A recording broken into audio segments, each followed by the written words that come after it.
Curry చేస్తున్నాను. దానికోసం ఒక 1/4 కిలో వంకాయలు, 3 టమాటాలు, 2 ఉల్లిపాయలు తీసుకున్నాను. పచ్చెనగపప్పు నానబెట్టి పెట్టాను, ఉప్పు, కారం, పసుపు అండ్ ఉల్లిపాయలు కట్ చేసేసి ఒక ఆయిల్ ఉల్లిపాయలు కట్ చేసి పెట్టుకున్నాను. 2 మునక్కాయలు వేసేసాను. పసుపు, నేను కొంచెం జీలకర్ర పొడి వేస్తాను అంతేనండి. ఉప్పు నీళ్ళు వేసి పెట్టాను కదా, ఎమ్మటే వేసేసేయాలి.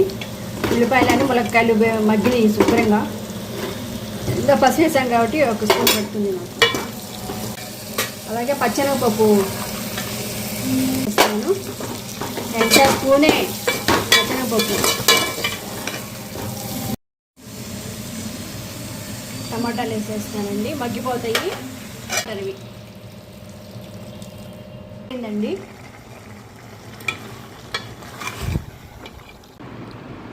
ఇప్పుడే దించాను, వేడి వేడిగా ఉంది. వంకాయ ములక్కాయ కూర ఎమ్మి అబ్బా.